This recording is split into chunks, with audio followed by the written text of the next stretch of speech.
Going to begin the drive here with Madison. And he can only manage to get a couple. 2nd and 8 coming up.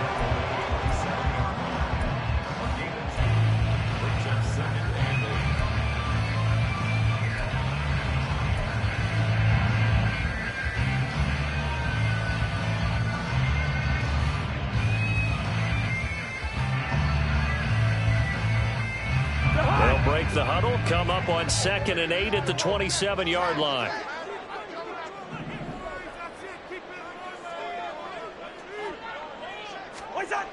Cousins now. In trouble, and he's taken down. Shaquille Barrett put that sack by his name in the stat sheet. But just 2 plays in, and Charles already their first sack defensively. Yeah, how about that? That didn't take long, did it? And now they look at 3rd down, and that's another time to try and go and get the quarterback too.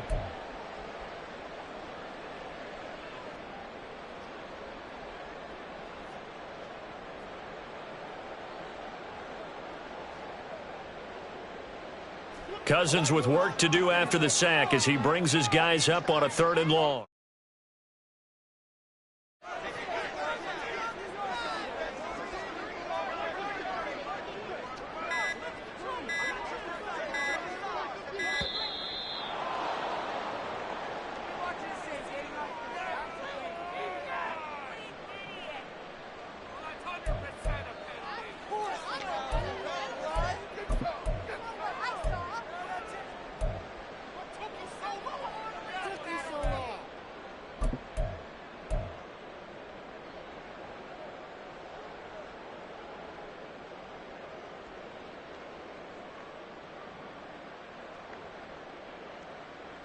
How to approach this. 3rd down and 16 yards to go.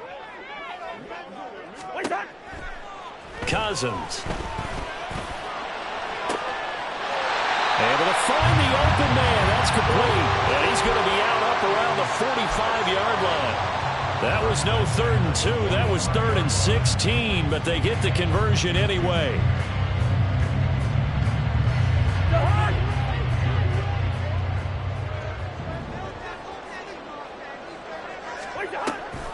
Here's Madison running on 1st down.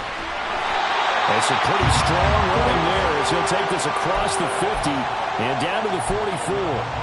11 more yards that go around, a 1st down as well. How best to describe that one? I'd say right down Broadway on that run. A straight ahead running. I think that might be something we see a lot of between the tackles today. Well, he's enjoying things so far here this afternoon. Sees a crease and bursts through it for a solid gain. So a 1st and 10 now in Houston territory at the 44-yard line.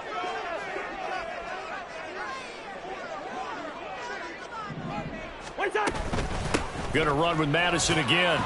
And he's going to be stopped at about the 37. It's a 7-yard carry to set them up with a 2nd and 3.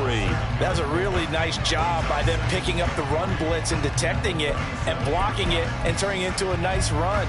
And a lot of times you think if you blitz a running play, you're going to smother it. But a lot of the blitzers, they come in a little bit high. They don't have great leverage, and they're easily blocked and turned to the side.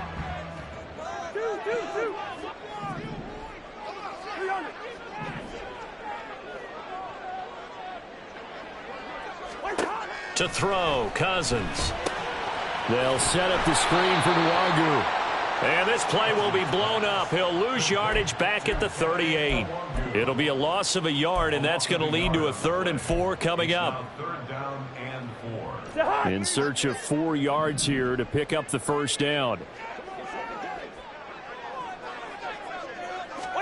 Throwing is Cousins. Incomplete. Well, the other day they told us when we've got 3rd and 5 or less, we have to be able to convert. And I guess every team would say that, Charles, but an opportunity missed there. What they were trying to tell us is they believe it's a matchup game at that point. And they liked some matchups that they had, thought they could exploit them, unable to do so on that play. And this one is no good. He missed it. And this will remain a scoreless game. Partner, doesn't seem like it, but that's a tough spot for a kicker. First drive of the game, and they're calling on him. He should be warmed up. He should be into the game, but sometimes It's almost like, oh, what, now already? Can't they put it in the end zone? What's going on here? Yeah, and he's probably saying, if you can't get it in the end zone, can you give me a 30, 40-yarder? A long one, and he can't connect. Throwing on first down, but this one winds up to be incomplete. The touch and timing are critical for those types of throws. He put a lot of zip on that one. Needed just a little bit more finesse trying to get it to his back.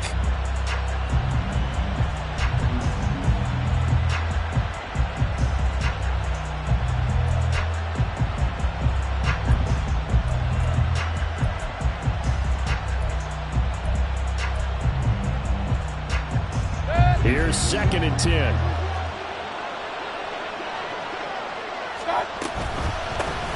Now a third-round pick a year ago. Here's Rashad White. And no room that time, getting it to about the 46.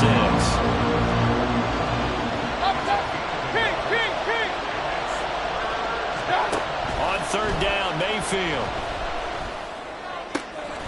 The pass is caught by Cade Otton. And he's out of bounds as he gets this down to the 45. So the completion results there in 9 yards. And that's going to bring up a 4th down.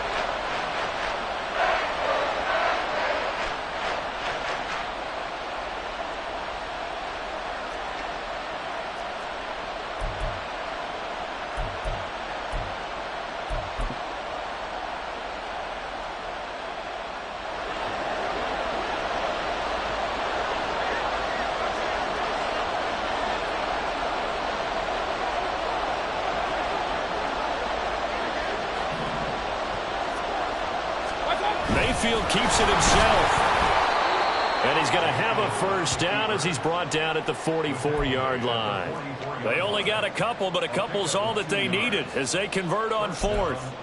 Only needed a few inches to pick it up and get behind your center and burrow forward like he did. And remember what the GMs have told us?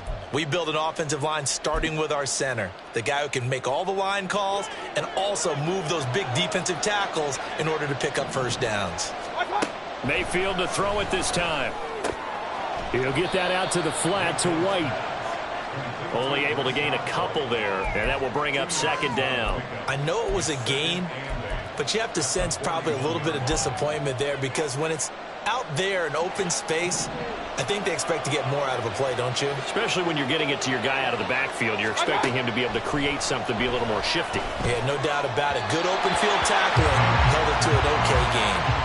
Throwing again on 2nd down, but this time it's incomplete. That's already the 3rd time they've looked his way on this opening drive. He's caught 1 of the 3. That doesn't mean they won't continue to go in that direction. It feels like they think they got something good going there, and they think those numbers are going to increase.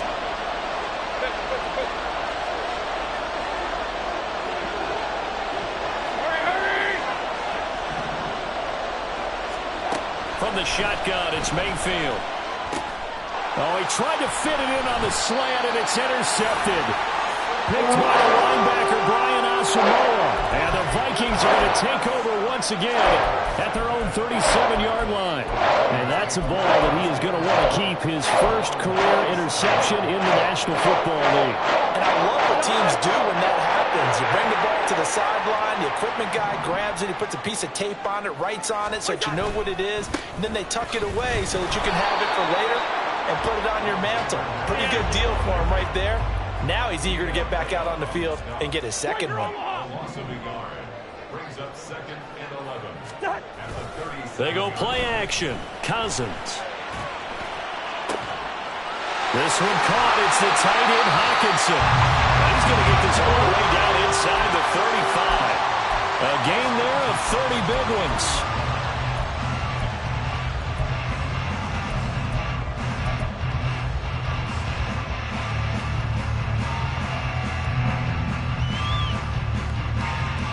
So the big play changes the complexion of things. Here's 1st and 10 just outside the 30. They'll go Madison up the middle. And he is going to be stopped cold behind the line of scrimmage. We're scoreless after 1.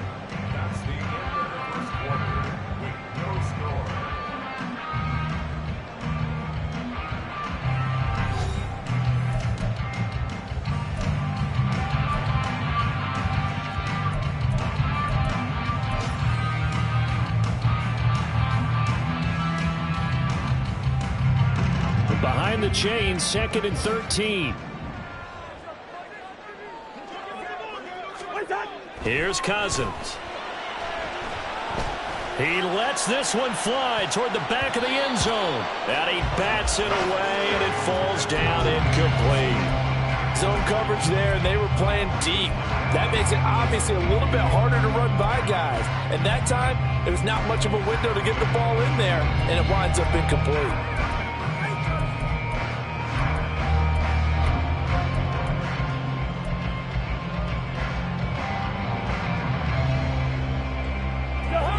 An incomplete pass on that last play, and that means they'll need to come up with something here on 3rd down. Cousins. He's going to get that to his running back out of the backfield. Touchdown, Vikings! Killing the Wangu. 36 yards. And the Vikings post the first points of the ballgame as they take the lead here in this 2nd quarter. Getting your back involved, what's the importance there in the passing game? Well, oftentimes you can create mismatches because who's going to cover him, and you get him into space, which is where he likes to operate with the ball in his hands. Oftentimes makes people miss, gets that run after the catch, and off he goes. And into the end zone.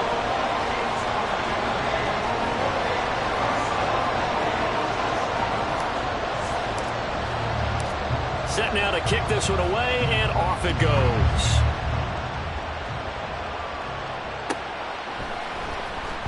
Well, from deep in the end zone, he's going to bring this out. And in hindsight, probably should have taken a knee as he only gets this out to the 16-yard line.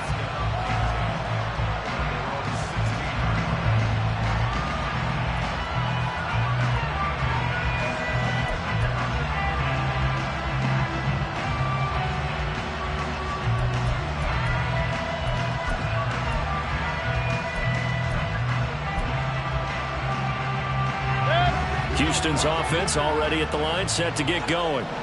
And one of the things we like to hit on every year are the new rule changes. And we got a few for 2023. A lot are procedural, having to do with deadlines and roster construction and such. But two kind of caught my eye, Charles. One is the option to fair catch a kickoff and have it come out to the 25 like it does in college. You like that? I don't. I don't like it at all. I don't like it in college. I don't like it in the NFL. I want to have something different. And I really wanted the special teams coaches to be a little bit more involved. But I do understand why the league is doing it. They believe it promotes safety, and it's hard to argue against that. What about, this is the other one, guys can now wear the number 0. We've already seen some make the switch, Calvin Ridley, DeAndre Swift, Braxton Berrios, amongst others. Yeah, and you know something, when we see those guys make that move, I don't mind that at all right? A little more expressionism for these guys. I love it.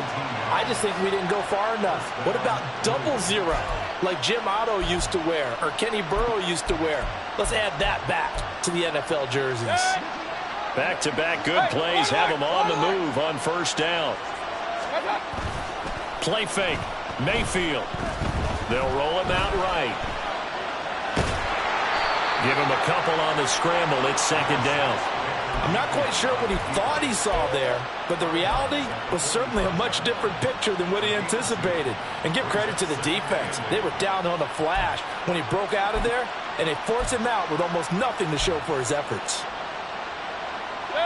This is 2nd and 8. They'll try to throw here. Mayfield. And he takes a shot on the release as this will be incomplete. And he's only hit on 2 of his first 6 passes. Time for a quick quarterback regroup here with a big third down coming up.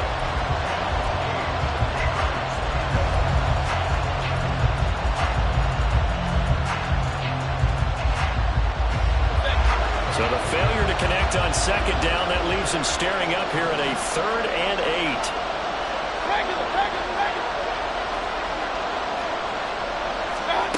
Mayfield now.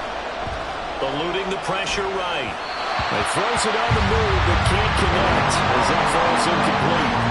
Problems on third down so far in this first half. Relatively small sample size, but they're now 0 for 3. And the average in the league, somewhere around 40% on third down for offenses. So what's the answer to this? Either convert them or don't get to third down in the first place. Get your big chunks of yards on first and second down.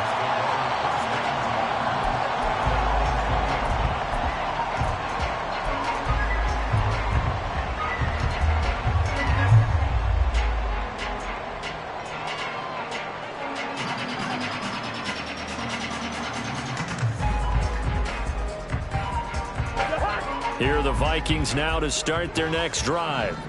Things progressing to plan so far. Their defense has been solid, and they've got themselves a 7-0 lead after the touchdown the last time they had the ball. And this is no time to even think about, hey, are we going to milk the clock? Hey, are we just going to do ball control? This is the NFL. 7-0 leads, they don't last very long unless you continue to push the envelope on offense.